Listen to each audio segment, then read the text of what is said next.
नहीं वहाँ से अगर देखेगा नहीं तो ये तो फिर स्नैप मिल ही जाएगा, बस समझने की कोशिश करना क्या बोलते हैं। और हम आपको बता दें कि आज का टॉपिक बहुत इंपॉर्टेंट है और जिसका छूट गया उसको छूट गया क्या किया जा सकता है।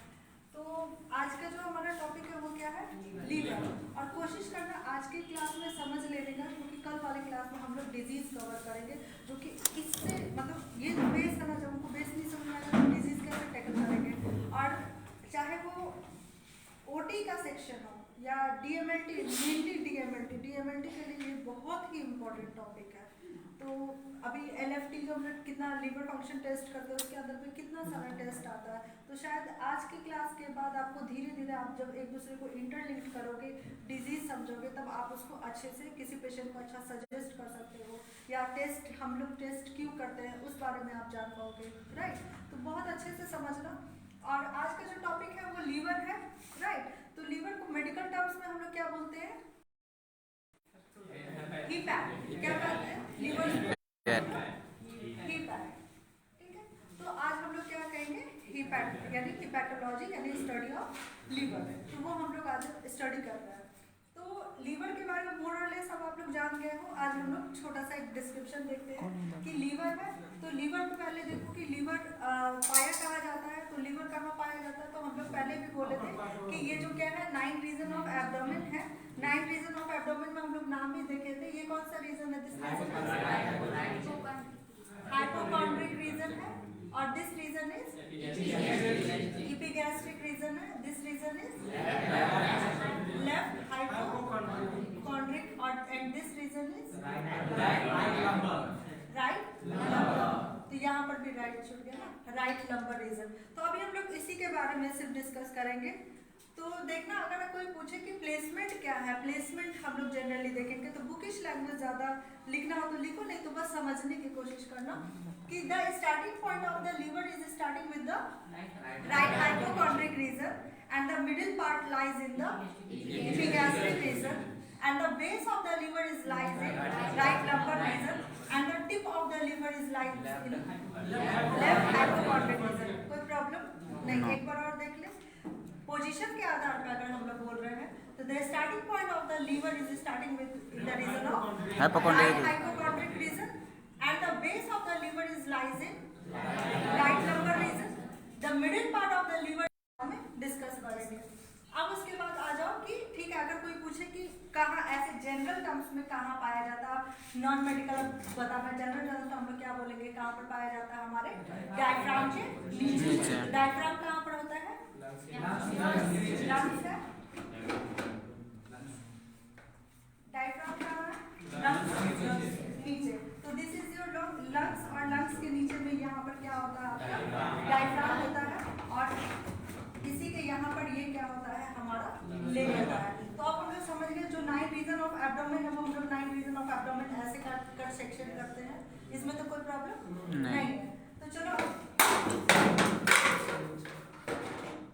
अब आ जाओ कि ऊपर अगर हम लोग जैसे कि हम लोग बात किए थे कि जो लीवर का जो लोब्स होता है यानी सेगमेंट ऑफ द लीवर, तो कितने होते हैं जनरल टर्म्स में, ठीक है। ऐसे हम लोग को दिखता कितना है, 2 लोब्स होते हैं। तो ऊपर वाला जो 2 लोब्स बोलते हैं, एक राइट साइड वाला उसको हम लोग बोल देंगे राइट लोब, और जो लेफ्ट वाला है लेफ्ट लोब। राइट और लेफ्ट में डिफरेंस नहीं समझ, प्रॉब्लम नहीं होगा। ये इस साइड वाला हमारा राइट है और इस साइड वाला हमारा लेफ्ट है। और अगर हम इंटरनली ऐसे देखा जाए तो इसमें कितने लोब्स होते हैं, 4 लोब्स होते हैं। एक राइट साइड हो गया, एक लेफ्ट साइड हो गया, और ऊपर का इस साइड में पीछे से अगर हम देखें तो इस साइड का this region is quadrate, and this region is quadrate, QUA, and ऊपर का CUA, quadrate and quadrate। अब आ जाओ बीच में, ये क्या है, एक लिगामेंट से ये क्या होता है, डिवाइडेड होता है। तो ऊपर वाला जो लिगामेंट होगा उसको क्या कहेंगे, कोरोनरी लिगामेंट, नीचे वाला टेरिस लिगामेंट, और ये हो गया फिलामेंटरी लिगामेंट, ठीक है। ऊपर वाला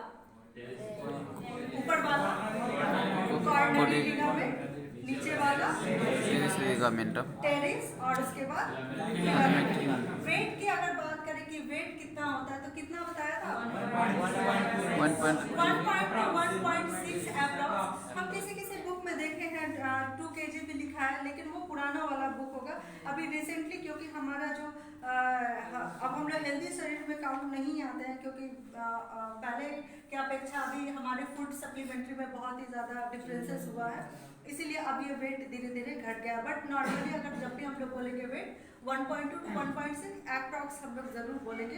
कलर क्या होता है इसका? रेडिश ब्राउन होता है। इसका कलर क्या होगा? Reddish brown. अब बोलो ऊपरी पार्ट को डिफाइन करने में अब आपको कोई प्रॉब्लम?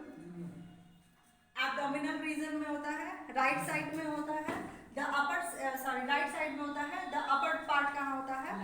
राइट हाइपोकॉन्ड्रिक रीजन में होता है, मिडिल में एपिगैस्ट्रिक रीजन, एंड उसके बाद tip of the liver is found in the left hypochondriac region, and the base of the liver is found in right lumbar starting point of the right lumbar. इसका colour क्या होता है? Reddish brown.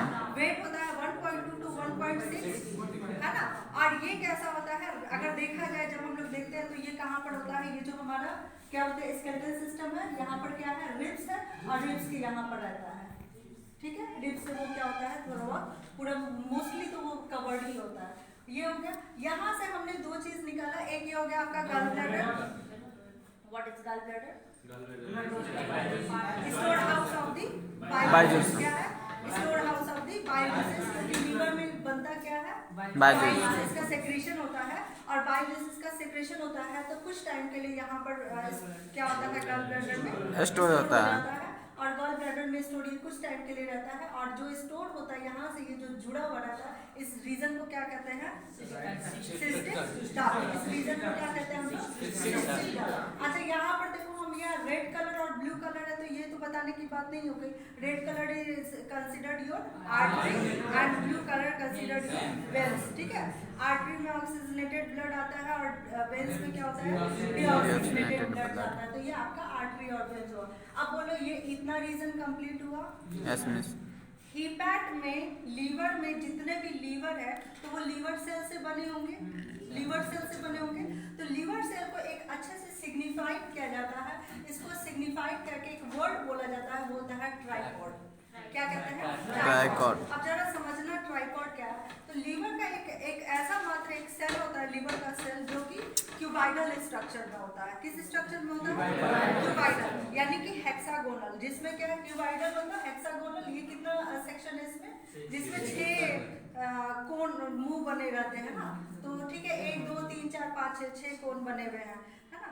अब देखो यहाँ पर बात समझना कि यहाँ से हम लोग सिर्फ एक सेल की बात कर रहे हैं, एक सेल का स्ट्रक्चर देख रहे हैं। तो उसका एक स्ट्रक्चर हो गया, वो लगभग ऐसा ही दिखता है, जिसको हम लोग क्यूबाइडल स्ट्रक्चर कहते हैं। समझ में आया? इसमें एक नाम और स्पेसिफिक कहा गया है। हम लोग क्या बोले? स्पेसिफिक नाम क्या बोले? ट्राइपॉड बोले। तो क्यों ट्राइपॉड बोले जरा समझना। ये बीच वाला जो होता है ये होता है सेंट्रल पार्ट। ये क्या होता है?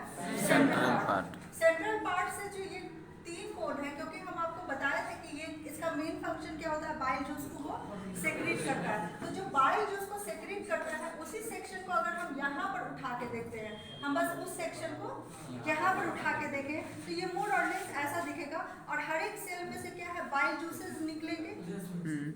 जो बाइल जूसेस निकलेगा, ये जो बाइल सेल्स है, ये देख लो, ये यहाँ से बाइल जूसेस निकलेगा, और बाइल जूसेस निकल के आखिर एक डक्ट में देगा। डक्ट में देगा तो ये एक डक्ट हो गया, ठीक है। ये जो डक्ट है, इस डक्ट को हम लोग कहते हैं अरे रुक जाओ बाबा, सिग्मोइड।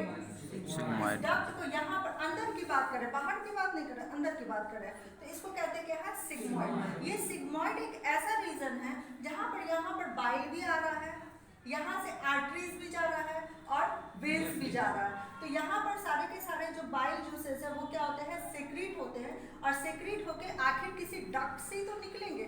हम लोग क्या पढ़ रहे हैं? एंडोक्राइन ग्लैंड पढ़ रहे हैं ना मेनली, बेसिकली, और उसी में तो हम लोग लीवर पढ़ रहे हैं। तो यहाँ से जो डक्ट से जो सारे डक्ट यानी कि सेल से जो बाइल जूसेस निकलते हैं, तो वो निकलेंगे क्या? एक डक्ट के माध्यम से निकलेंगे। एंडोक्राइन ग्लैंड है, एंडोक्राइन में हम लोग पढ़े थे कि उसमें क्या होते हैं? सॉरी, एंडोक्राइन में क्या था? हार्मोन्स रिलीज होता है। हार्मोन्स का जो रिलीज होगा, लेकिन अभी हम लोग डक्ट की बात कर रहे हैं, तो इसमें से क्या निकलेगा? बाइल जूसेस निकलेगा। और जो बाइल जूसेस निकलेगा वो एक माध्यम से निकलेगा, एक डक्ट से निकलेगा और उस डक्ट को हम लोग हिंदी में क्या बोलते हैं? नली। नली। तो ये क्या हो गया? एक डक्ट यहाँ हो गया, एक आपका आर्टरीज हो गया, एक आपका वेन्स हो गया और तीसरा क्या हो गया? डक्ट। यानी कि ये एक ऐसा सेल है जिसमें से 3 मुंह निकलता है। एक आपका आर्टरी हो गया और आर्टरी के जस्ट बगल में क्या हो गया? वेन्स हो गया और वेन्स के जस्ट बगल में क्या होगा? Hepatic duct. और यही हिपैटिक डक्ट जब आगे निकलता है, यहाँ से निकलता है और निकलते निकलते वो हिपैटिक डक्ट से सारा का सारा बाइल जूसेस सेक्रीट होता है और बाइल जूसेस जैसे ही सेक्रीट होता है तो यहाँ पर which duct is? Cystic duct. Cystic duct से सारा का सारा बाइल जूसेस सेक्रीट होता है और कहाँ पर जमा हो जाता है? गॉल ब्लैडर में। तो ये एक ओवरऑल था, इस बात को आप समझना।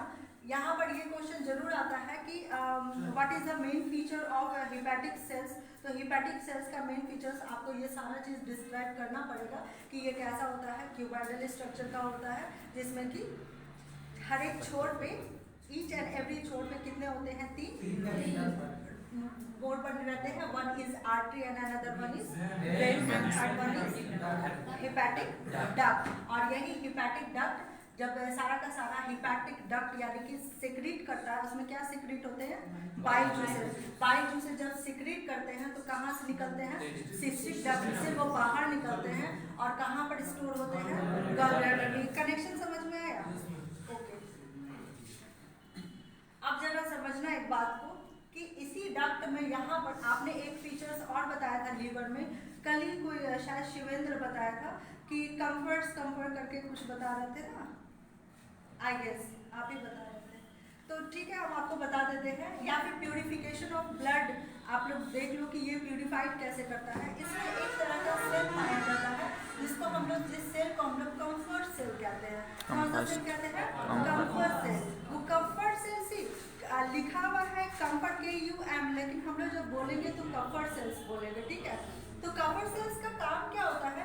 यहाँ पर जितने भी अगर किसी तरह से कोई बैक्टीरिया, एंटीवायरस, किसी भी तरह का जो हमारे बॉडी में उस चीज़ की नीड नहीं है तो वो क्या करता है? उस चीज़ को वो लेता है, किल कर लेता है, ठीक है। तो वो उस चीज़ को लेता है कौन? Kupffer cell. तो ये क्या करता है? इन दिस वे ये क्या करता है? हमारे ब्लड को क्या करता है? प्यूरिफाइड करता है, ठीक है। अब आ जाओ, सबसे इम्पोर्टेंट पार्ट ये है जो हमेशा एग्जाम में पूछता है और आप लोग का अगर 15 मार्क्स का क्वेश्चन होगा तो आपको ये चीज़ का भी जिक्र करना होगा। जरा देखना, ये एक जैसे हम आपको बताए थे कि हम लोग का जितना भी बॉडी मैकेनिज्म में जितने भी ऑर्गन्स है वो एक दूसरे से क्या होते हैं? कनेक्टेड होते हैं, राइट। तो कनेक्टेड कैसे होते हैं? तो आज हम लोग प्रॉपर्ली कनेक्टेड वाला पार्ट पढ़ेंगे, तो जरा ध्यान देना सबको। यहाँ पर हमने बनाया, ये क्या है? लीवर है, ये क्या है? स्टमक है, ये स्प्लीन है और ये इंटेस्टाइन है, ठीक है।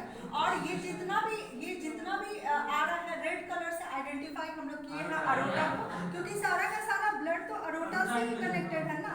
ये अरोटा समझ में आया? वो यस मिस। हार्ट से वो जो अरोटा निकल रहा है, अरोटा दिख रहा है ना फिगर में, है ना। और अरोटा से ही पूरे बॉडी पार्ट में सप्लाई हो रहा है। तो हम लोग क्या कंसीडर कर रहे हैं कि यहाँ से अरोटा से सारा ब्लड क्या है? कनेक्टेड हो रहा है और जिसमें क्या हो रहा है? ऑक्सीजनेटेड ब्लड आ रहा है, राइट। और यहाँ पर ये क्या है? ये क्या है? ये ऑक्सीजनेटेड ब्लड जा रहा है by the help of what way? Inferior vena cava, by the help of inferior vena. तो ये जो बना हुआ, ये समझ में आया सबसे पहले कि ये कौन सा रेड वाला क्या है? अरोटा है and this one is inferior vena cava. अच्छा, अरोटा तो आपको आर्टरी समझ में आया, अरोटा है तो आर्टरी होगा और इंफीरियर वेना कावा है तो वेन होगा। इसमें कोई प्रॉब्लम नहीं होगा, इसलिए क्योंकि हमने इसको रेड और ब्लू से भी इसको आइडेंटिफाई किए हैं। अब और बातें समझना कि अरोटा से जो एक आर्टरी यहाँ से निकल के आ रही है, इस आर्टरी को हम लोग कहते हैं हिपैटिक आर्टरी। क्या कहते हैं? ठीक है, कोई प्रॉब्लम नहीं है। Aorta is an artery, aorta क्या आर्टरी है और हिपैट से वो कनेक्टेड हो रहा है क्योंकि वो लीवर से कनेक्टेड हो रहा है। तो क्या हम उसको हिपैटिक आर्टरी नहीं बोल सकते हैं? Yes miss. सिंपल है। तो ये हो गया आपका हिपैटिक आर्टरी और इसी हिपैटिक आर्टरी से आपका स्प्लीन कनेक्टेड होता है। इसी हिपैटिक आर्टरी से स्प्लीन से क्या कनेक्टेड होता है? Stomach connected. मतलब आप देख रहे हो ना सब कैसे एक दूसरे से कनेक्टेड है।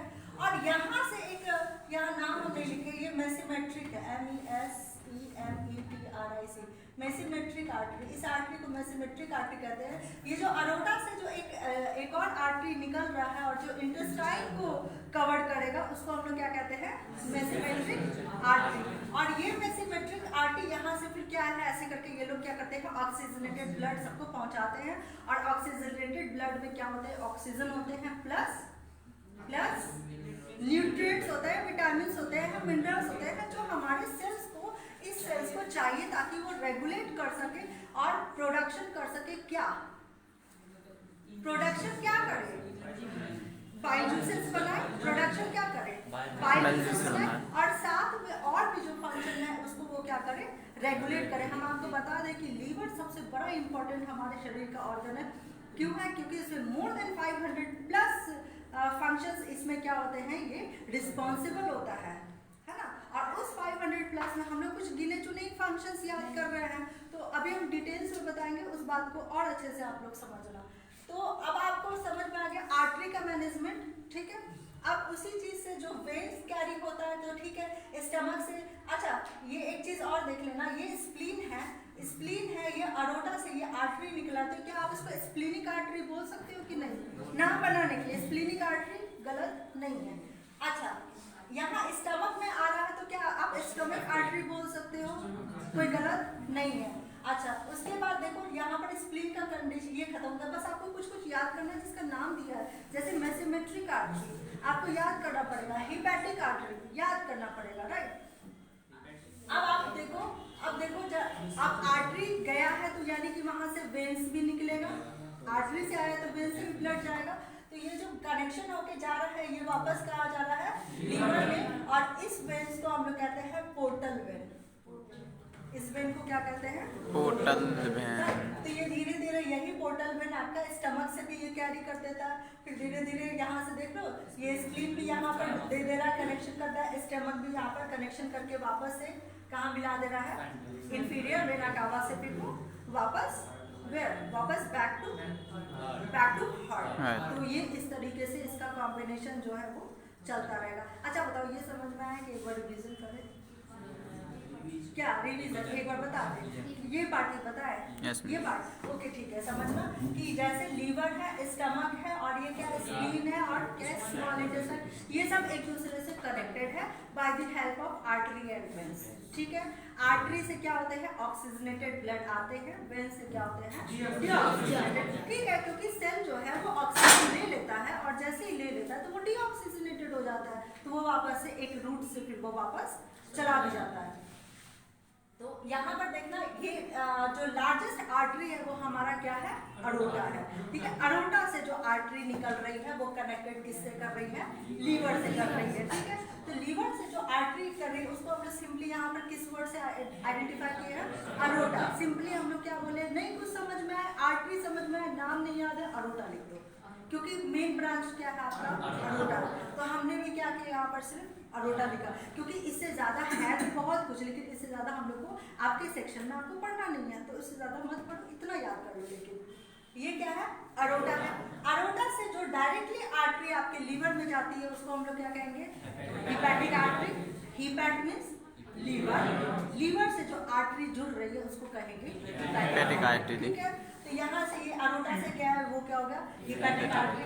इसी हिपैटिक आर्टरी से स्प्लीन भी जुड़ा है, तो हम लोग क्या कहेंगे, स्प्लीनिक आर्टरी। और इसी आर्टरी से क्या है, स्टमक जुड़ा है, इसको हम लोग कहेंगे स्टमक आर्टरी, कोई दिक्कत नहीं है। और इसी अरोटा से एक और आर्टरी हो गया है, जुड़ रहा है, निकल रहा है, उसको हम लोग कहेंगे मेसिमेट्रिक आर्टरी, कोई दिक्कत नहीं। तो जहाँ से आर्टरी आएगा वहां से फिर आपका वेन्स जाएगा, तो सारा का सारा जो वेन्स होता है वो एक जगह से कलेक्टेड हो रहा है, और इस वेन को हम लोग क्या कहते हैं, पोर्टल वेन, ठीक है। तो पोर्टल वेन आप देखो यहाँ से भी इंटेस्टाइन से भी कनेक्टेड होके जा रहा है, यहाँ से भी रूट, हाँ। अब आप मान लो जैसे स्टमक है तो आप स्टमक वेन नहीं बोल सकते हो, आप बोल सकते हो, तो आप अपना नाम लगा देना यहाँ पर स्टमक वेन, और यहाँ से कनेक्शन करके आप यहाँ से डायरेक्टली इंफीरियर वेना कावा से आप देख देना। अच्छा, जो नई क्लास किए थे वो याद कर लो कि सुपीरियर वेना कावा जो ऊपर से, चलो हम पढ़ा देंगे तभी होगा, समझने के लिए देख लेना कि जो लोअर लिम्ब से जो सारे के सारे सारे डीऑक्सीजनेटेड ब्लड जाते हैं, वहाँ पर वो फिगर देख लो, डीऑक्सीजनेटेड ब्लड जाता है वो इंफीरियर वेना कावा।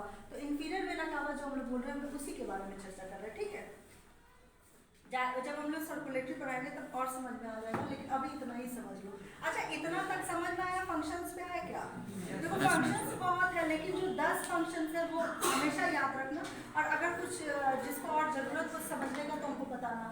पहला क्या है? Formation of bile juices. Bile juices का फॉर्मेशन होना बहुत जरूरी होता है, क्योंकि बाइल जूसेस क्या करता है, हमारे जो डाइजेस्टिव सिस्टम को वो क्या करता है, पाचन तंत्र को।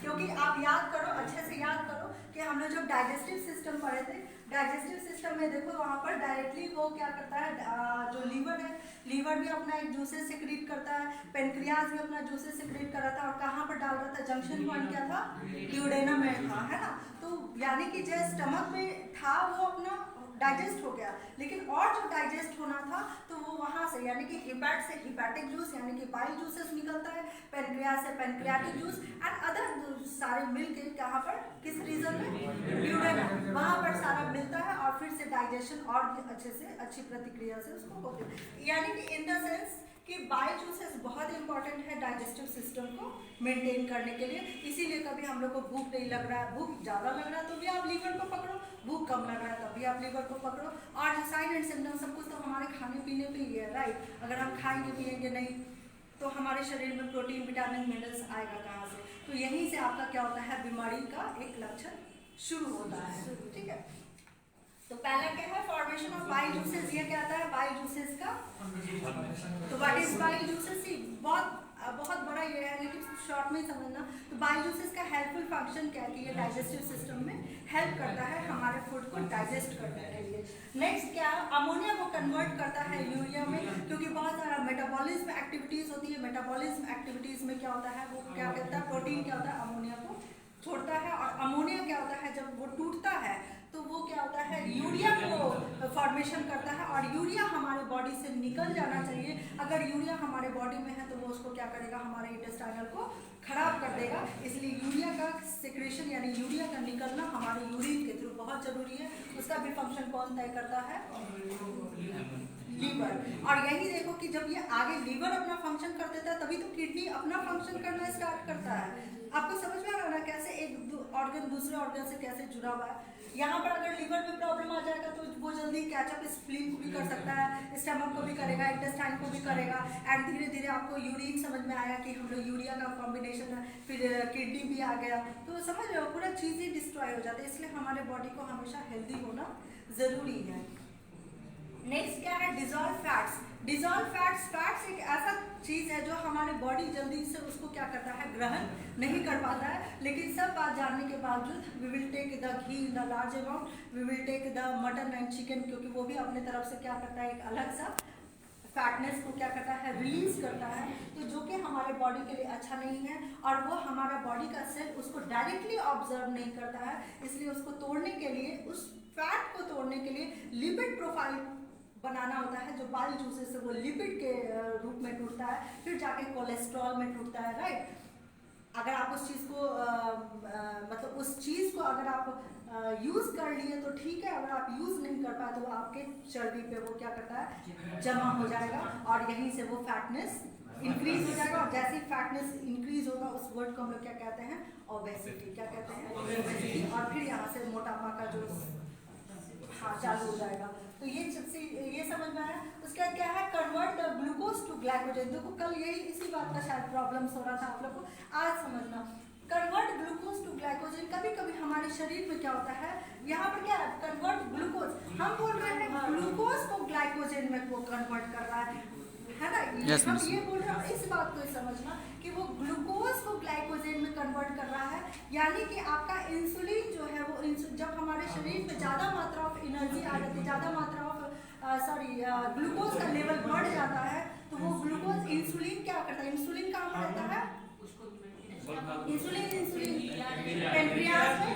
तो पेनक्रियाज क्या करता है, वहाँ से इंसुलिन को रिलीज करता है, और ये क्या करता है, हेल्प करता है कि हमारा ग्लूकोज का लेवल मेंटेन हो जाए। तो ये ग्लूकोज फिर क्या करता है, सॉरी लीवर क्या करता है, वो हेल्प करता है, क्योंकि ये तो आ गया आपका पेनक्रियाज इंसुलिन दे दिया और वो लेवल को मेंटेन कर रहा है। साथ में क्या करता है, ये लीवर क्या कर रहा है, वो ग्लूकोज को कन्वर्ट कर देता है ग्लाइकोजन में, ठीक है, ग्लूकोज को कन्वर्ट कर देता है ग्लाइकोजन में। इसीलिए जब हम पढ़ा रहे थे तो याद करो हम बोल रहे थे कि अगर वो कुश्ती कर रहा है तो क्या है, हार्मोन्स, ब्लड में हार्मोन्स रिलीज होगा, हार्मोन्स किसके पास जाएगा, लीवर के पास जाएगा, और लीवर को बोलेगा कि आप एटीपी का फॉर्मेशन करो। एटीपी का, अरे एटीपी का फॉर्मेशन हम लीवर में ही क्यों बोले, क्योंकि लीवर में ही ना आपका यहाँ पर है, ग्लूकोज को वो कन्वर्ट कर दिया ग्लाइकोजन में। और जब आपका यहाँ सेंट्रल नर्वस सिस्टम बोलेगा कि नहीं आपको एक्सेस अमाउंट ऑफ और ग्लूकोज यानी कि और एटीपी यानी एनर्जी चाहिए, तो कौन टूटेगा आपका, ग्लाइकोजन टूटेगा आपका ग्लूकोज में।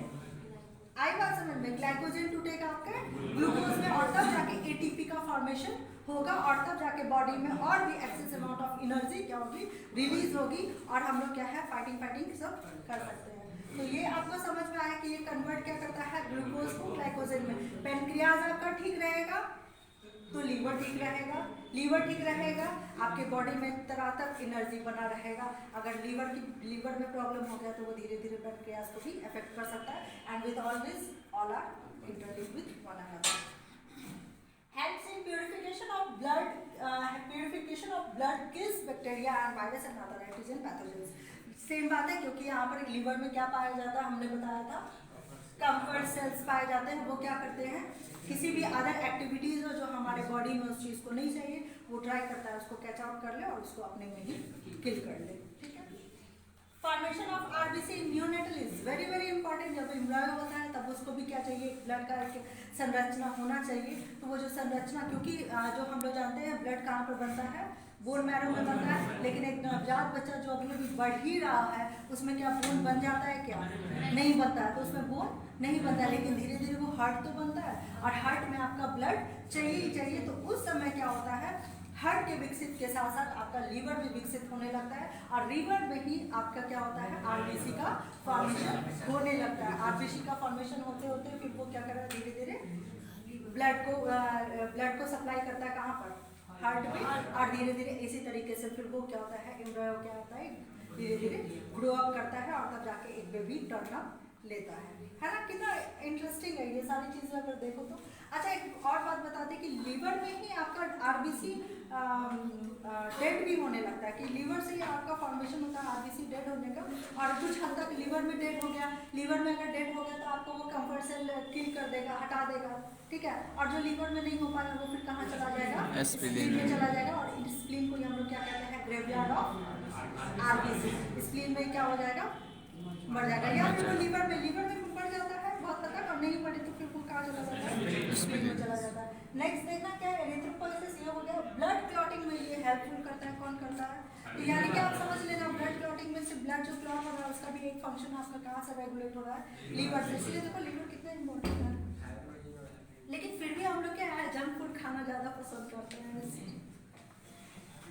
मुश्किल देखो।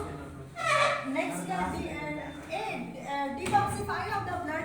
हम लोग जितने भी, अरे खत्म कर लो, डिटॉक्सिफाई ऑफ द ब्लड में क्या हम लोग अभी आज के जमाने में बहुत सारे क्या हो रहे हैं, ड्रग्स ले रहे हैं, दवाइयाँ ले रहे हैं, मेडिसिन ले रहे हैं, है ना। कुछ भी हो तो हम लोग तुरंत में प्राथमिक उपचार ना करके हम लोग क्या कर रहे हैं, ड्रग्स ले रहे हैं। उसमें भी एक अलग तरह का केमिकल्स है जो हमारे बॉडी में उसका यूजफुल नहीं है, तो वो उसको भी क्लियरिफाई कौन करता है, डिटॉक्सिफाई कौन करता है, आपका लीवर करता है। और एक क्या है, वही हो गया, ठीक है, dissolve the poisonous substance. Poisonous substance को भी बहुत हद तक वो क्या करता है, डिटॉक्सिफाई करता है। तो ओवरऑल ये आपका फिनिश हो गया है। तो मैं एक्सपेक्ट करूँगी कि कल आप इसको क्या करेंगे, अपने शब्दों में इसको डिस्क्राइब करेंगे, ठीक है। बुक्स की हेल्प ले लेंगे, गूगल की हेल्प ले लेंगे, और इतना याद रखना, ईच एंड एवरीथिंग जितना हमने यहाँ पर बताया, जो जो बोर्ड पे मेंशन है, each and every individual have to come here and describe all the details, ठीक है।